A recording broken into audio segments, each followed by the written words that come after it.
Good evening, ladies, gentlemen, and non-binary peoples. This is Bronson's By Any Means Necessary Fantasy Football Talk for Wednesday, November 30th, 2022. It is the last day of the month. We are moving into December. We're moving into the last month of the year. Moving into Christmas. I like this time of year. Everybody's so, usually cheery, happy. It's just a good time of year. The only thing I hate is Christmas music. I can't stand Christmas music. I don't know why it's even a thing. But I don't want to hear it. So that's the bummer about Christmas. But this will be my wide receiver Spikes and Yikes. Spikes and Yikes. Man, I swear I'm not dyslexic, but I do get directionally challenged, like lefts and rights, ups and downs, obviously. But what was I gonna say? Oh, Uber was fine this evening. A lot of quality deliveries, not so much quantity. I think I did 6 in. How long was I out there? Like 3.5 hours. I did 6 deliveries, which is maybe half of what I normally do. Like usually I'd get 10, 11, 12 in that amount of time. But there were big ones, good ones, really high quality tips. So it was fine. Just a little slower than I thought. I was gonna go till 8 o'clock, and but I think I'd finished a delivery at like 7:15, and I was sitting there for another like 25 minutes, and I was like, screw it, I'm just gonna go get dinner. I'm hungry. My stomach's growling at me. I'm not gonna wait around another 20 minutes. So it was done like 7:40 or something. I'll go back out at 9 or after this video is done. Ended up buying dinner that I didn't even want. I went to Arby's because I wanted to try the new Wagyu burger. They were out for the night because it's burgers, that's not what Arby's does. So of course it's some pre-packaged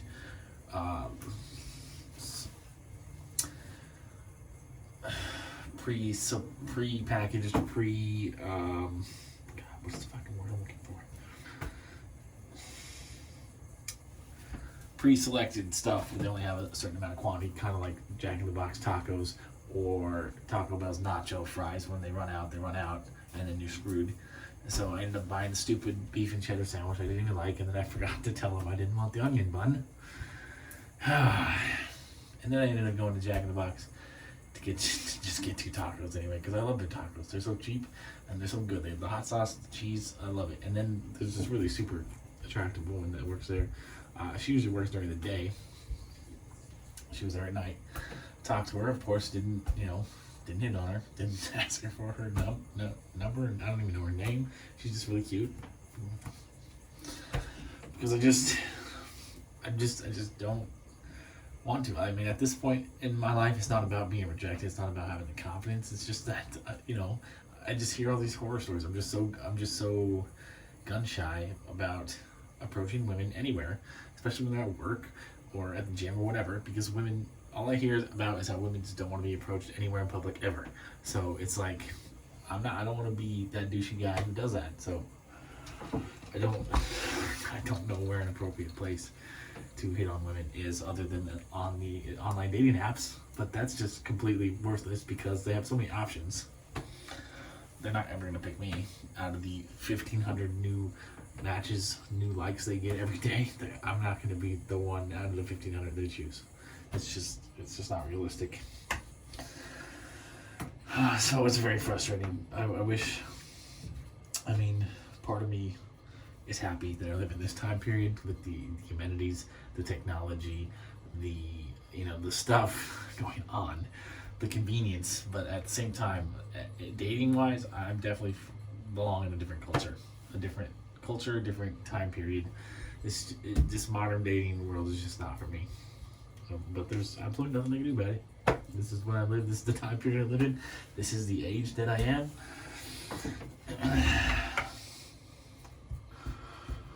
It's just every day. It's just really hard being a male, and then every day, every single day I have to do something I hate which is try and find a date, try and find a match in this world. I absolutely despise everything about it. I despise it, and yet I have to do it every day because I'm a male. And in our society, males chase women. But it does not bring me joy. But anyways, I don't want to get on too long of a rant because I do want to get this done and uploaded and out into the world so I can move on with my day and go make some more money. I ended up taking a job in Portland. I didn't realize I was taking a job in Portland. It was a double pickup. I just wanted something because I was in Camas. I hate when I like going to Camas because it's nice over there. I like the drive. It's peaceful. The town's nice. The tips over there are good. I have no problem delivering to Camas because it's worth it. But coming back, it's so hard to get a pickup coming back, even though I'm just like 4 miles from Vancouver. It's not that far outside of town. But for whatever reason, I can't get anything. So I have to waste 4 or 5 miles of gas coming back to Vancouver. So when something does pop up, I just try to take it, even if it's like me losing money, because I'll have to lose money going back to Vancouver anyway. This was a good one. It was a double pickup. It was 17 miles for $15. And I was like, okay, whatever. I'm 5 miles outside of town, so if I was in Vancouver, I'd be making money. So you just have to weigh. There's certain places, like if I'm in Camas or in Portland, where I'm going to lose money if I'm trying to get back to Vancouver, in most cases. So I took it. I didn't realize it was a Portland drop-off because it just said Vancouver. Both pickups were in Vancouver. The first drop-off was in Vancouver, so I just assumed both of them were in Vancouver. It wasn't. I had to go into Portland, across the bridge at rush hour, into northeast Portland, and it actually wasn't so bad. Traffic was pretty light at 6:30, which was nice. And the guy gave me a $20 tip, even though his food took me almost an hour to get there, because his food was the first one I picked up, and the second one to get dropped off. So unfortunately, he had to wait a while. But he still tipped me. He still got a really good tip, more than what it was supposed to be. So that was nice. Anyways, wide receivers, Spikes and Yikes, your top 30 list. Here it is. Top 10. Your wide receiver ones for week 13. Devontae Adams is number 1 versus the Chargers. At 2, we got Tyreek Hill at the 49ers. He is questionable to play because he didn't get removed from the game last week, but that was a blowout. All signs say he's going to play. 3, we got Justin Jefferson versus the Jets. So we got Jay Jettis versus the Jets. Interesting, huh? 4, we got Stephon Diggs, the Patriots. 5, with Jamar Chase, who should be back this week in a juicy matchup against the Chiefs. 6, we got Amon-Ra St. Brown versus the Jaguars. 7, we got C.D. Lamb versus the Colts. 8, DK Metcalf at the Rams. 9, A.J. Brown in a revenge game versus the Tennessee Titans. That should be fun. 10, T. Higgins in a juicy matchup against the Chiefs. So 2 Cincinnati wide receivers in the top 10 this week, according to the experts. Wide receiver 2 is 11 through 20. We got Keenan Allen at the Raiders. At 11 and 12, we got Christian Kirk at the Lions. 13, we got Amari Cooper at the Texans with Deshaun Watson back. So Browns fans, Kevin Stefanski, Browns pass catchers, all should be thrilled. 14, we got Jalen Waddle at the 49ers, so he's making an appearance outside the top 10 for the first time in like a month. 15, we got Chris Godwin versus the Saints. 16, Deebo Samuel versus the Dolphins. And Deebo is questionable, which I meant to actually look into that a little more before I started filming, but I got distracted. So, oops. 17, we got Terry McLaurin at the Giants. 18, we got Mike Evans versus the Saints. 19, we got Michael Pittman at the Cowboys. And 20, we got a questionable Mike Williams against the Raiders. This will be, if Mike Williams plays, this will be his first appearance in 3 weeks. Wide receiver 3 is 21 through 30. We got Garrett Wilson against my Vikings at 21. At 22, we got Chris Olave at the Buccaneers. 23, we got Tyler Lockett at the Rams. 24, we got Christian Watson at the Bears. He's climbing the ranks because he's really been, I hate to say it as a Packers hater, but he's been playing really well the last couple of weeks. 25, we got Devontae Smith versus the Titans. 26, Brandon Ayuk versus the Dolphins. 27, Cortland Sutton at the Ravens. 28, Jacoby Myers versus the Bills.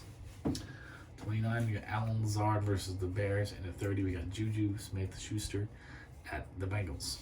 So that's your top 30. Those are the guys that the consensus recommends you start if you have them on your team. If you have more than 3 of those guys, you're going to have to make a decision, make an executive decision there. So my spikes and yikes, I'm not into this list this week, so we're going to talk about it. The yikes, starting at the top of the list, in the top 10, I got like 3 guys I'm not liking so much. Stephon Diggs, love him as a player, one of my favorites of all time, but Bill Belichick's going to shut him down. That's what Bill Belichick does. So I'm not sure Diggs is going to be for wide receiver 1 numbers this week. It's going to be more of a running game and possibly Gabe Davis game, maybe Dawson Knox too. Which Gabe Davis isn't even on this list. I think he's at 32. I'm not spiking him or yiking him, but he's probably a decent flex play. Probably should be in the top 30. Actually, I would put him in the top 30 over Juju, so I guess I am spiking a little bit. Improvising here.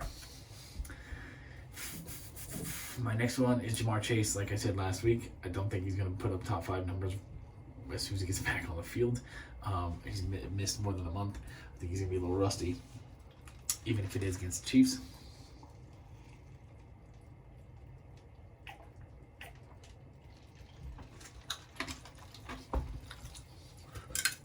Not going to chew on ice while I'm filming.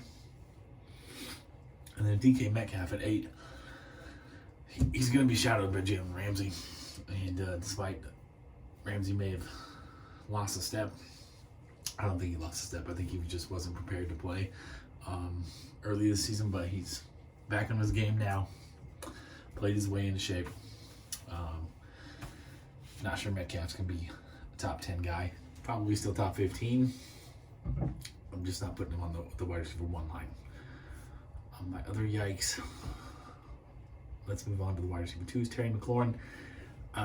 When the QB change from Carson Wentz to Taylor Heinicke happened, Terry McLaurin got back on the radar, became the clear-cut alpha in that passing game again, but he has not been super productive for the last couple of weeks, so he's a little bit more of a risky play. For me, I'm not sure I would have him in the top 20, though. Actually,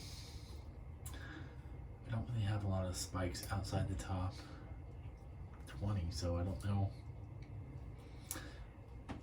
I'd probably have him, I don't know, maybe at like 20. So 17 to 20, not a huge drop off, but still low end wide receiver 2. But he's a concern of mine, so I'm yiking him. And then Mike Evans at 18. I know I've said this several times, but him and Marshall Lattimore, they do not get along. And Marshall Lattimore makes Mike Evans his bitch every single time they play. Mike Evans is not going to do shit on Sunday, I promise you. And so I don't even know if I'd start him. I don't know if he'd even be a top 30 play. For whatever reason, Marshall Lattimore completely owns Mike Evans when they see each other. So don't say you weren't warned.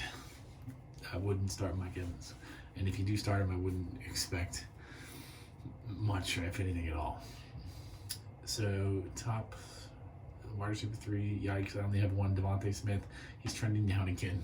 And in this game, which I think is going to be a huge revenge game for A.J. Brown, Devontae Smith is going to continue to be an afterthought for Jalen Hurts. And I don't know if I would even flex Devontae Smith, but I know I said that last time, a couple weeks ago. I yiked Devontae Smith when he was ranked about at this spot, and he had a big game. So he started trending up again. I didn't pick on him, but I'm picking on him again today. Maybe I didn't learn my lesson, obviously. Maybe Devontae Smith will have a big game. Maybe the Titans will shut A.J. Brown down because they know something that no other team does, because they have had the most intimate dealings with him. But I don't think so. I'm going with my hunch Says A.J. Brown has a good day. Devontae Smith continues to be worthless. Spikes. I am spiking one guy in the top 10. Justin Jefferson at 3. I think, call me biased if you want. He's the best wide receiver in fantasy football this year. He should be number 1. It's not like the Jets. The Jets have a good defense, and they do. I know they have Ahmad Gardner, but I'm not super concerned with Ahmad Gardner. He's just a rookie. He's going to be really good when he's already really good. He could be the next Darrelle Revis guy, or Deion Sanders, a guy that quarterbacks just completely don't even throw the ball to that side of the field. I'm rolling with Justin Jefferson this week. He's my number 1 guy, so I'm spiking him. And since I did yike 3 guys in the top 10, I've got to spike 3 guys in the top 10, right? Starting with Keenan Allen, who's at 11, so it's not that much of a reach to put him in the top 10, but he's healthy again. He's Justin Herbert's prime target still. Raiders' secondary is bad. Keenan Allen is a top 10 play again. And then Chris Godwin, finally, we've been waiting all season. He had a massive game last week, and with the Mike Evans being completely worthless against Marshawn Lynch, it's going to be another big game for Chris Godwin. I like him as a top 10 play as well. And then Deebo Samuel, again, I didn't do a deep dive. I think he is truly questionable. He may not play in this game. He might be a game time decision, but I'm still a believer in his talent. He definitely has not had the season that I anticipated when I drafted him in the second round. Deebo was my guy. He was my dude this year. I'm still holding out hope. The Dolphins' defense still isn't very good. I don't care what anybody says. It's not that great. I really feel like he belongs on the wide receiver 1 line again as well. And then who else am I spiking? I do have 1 spike in the wide receiver 3s because I got to replace Mike Evans because I'm knocking him out of the top 20. Tyler Lockett is moving up. DK Metcalf down. It's going to be a down game for Metcalf, an up game for Lockett. Lockett's right inside the top 20 for me. Probably ahead of McLaurin. Remember, I moved Terry McLaurin from 17 to 20. Put Tyler Lockett at about 19. So 23 to 19, not a huge jump, but it does jump him from the wide receiver 3 to the wide receiver 2 conversation. And then a couple of guys outside the top 30 who could play their way into the top 30, other than Gabriel Davis, who I already mentioned, improvised. He's not on my list. But Zay Jones, who's at 31, so not a huge leap to put him into the top 30 against the porous, terrible defensive secondary of the Detroit Lions.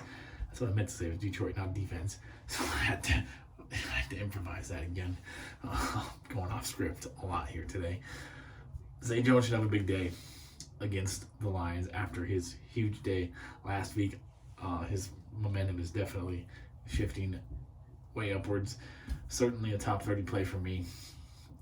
Ahead of Devontae Smith and probably Juju Smith-Schuster as well, because Juju hasn't really done anything the last couple of weeks, and I think he should be good to go from the concussion, but I think he's still listed as questionable as of tonight, Wednesday night. And then Treylon Burks way down at 43.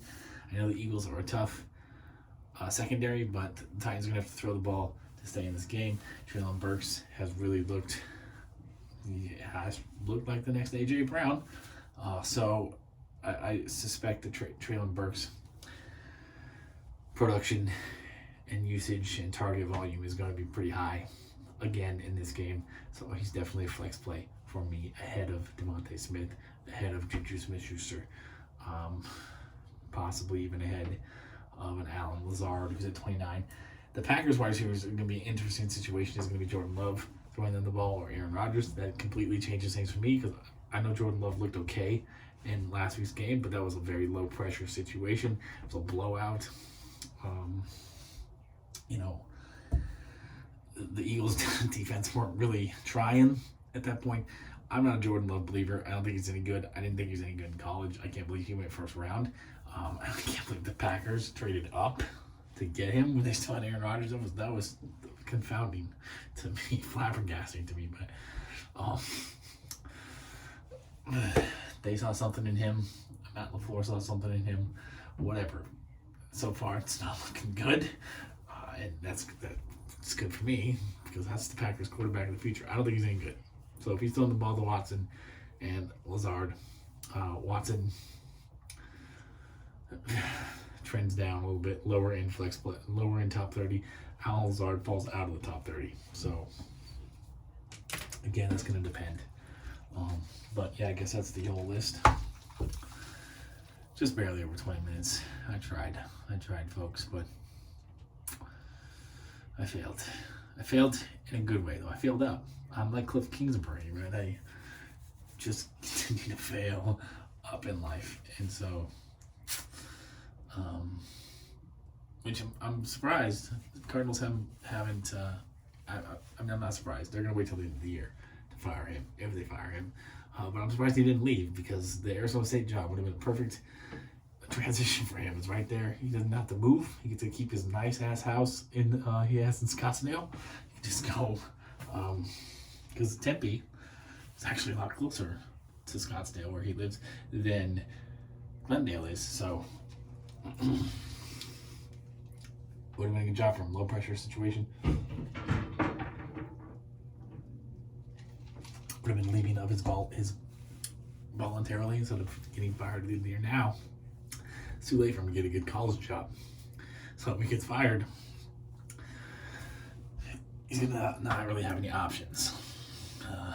Anyways, that was me just wasting more time. I don't know why I feel compelled to waste time when I'm already 20 minutes deep into this video, but I'm gonna end it now. Peace, love, and nacho fries. Get back out on the road and see if things have picked up.